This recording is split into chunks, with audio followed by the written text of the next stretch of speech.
Dudu, vamos lá. A gente teve essa aula já, mas a gente vai revisando ela de alguma forma. A gente falava claramente que a gente tinha as funções orgânicas, né?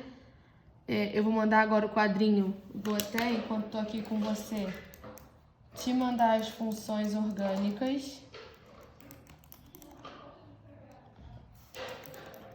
Um quadrinho de resumo deles, para que a gente lembre todas as características. A gente tem todos os oxigenados e os nitrogenados, tá? E aí a gente aprende sempre que isomeria é quando eu tenho dois desses compostos que eles têm a mesma fórmula molecular. Então eles têm que ter a mesma quantidade de carbonos, hidrogênios, oxigênios, nitrogênios em um e outro. Então, por exemplo, seria CH4, o outro também tem que ser CH4, beleza? A gente sabe que isômeros são aqueles que têm a mesma fórmula molecular.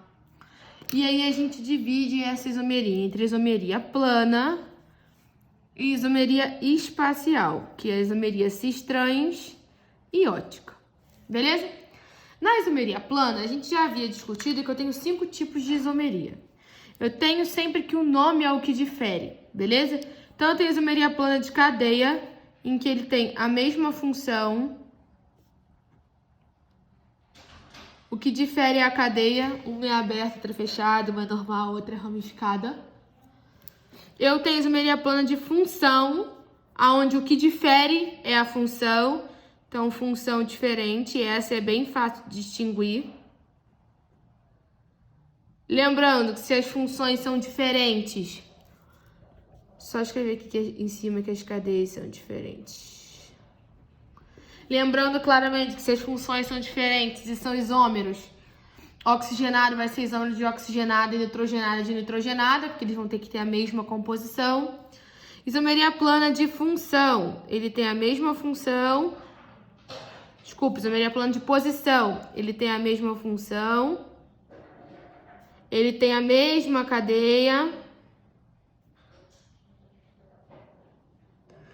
mas tem posição diferente. Posição de que diferente?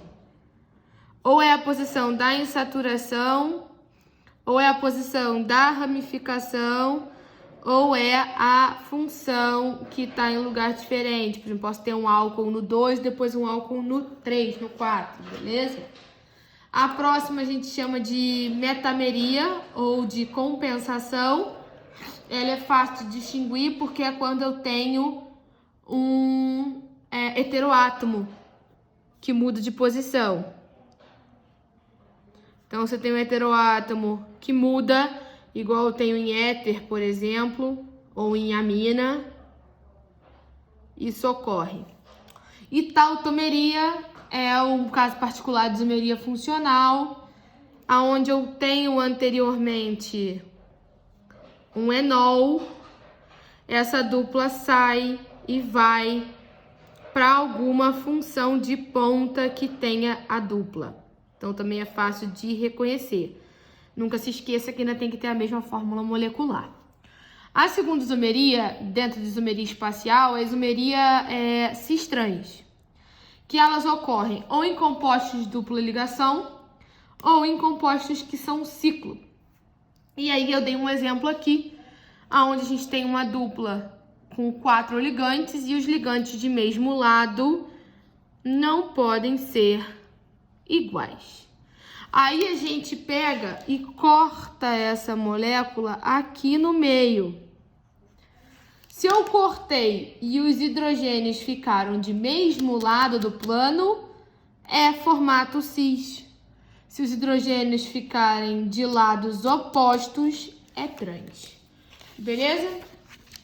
Para continuar, a gente tem isomeria ótica, que é aquela que estuda todas as substâncias químicas que são submetidas a feixes de luz, tá?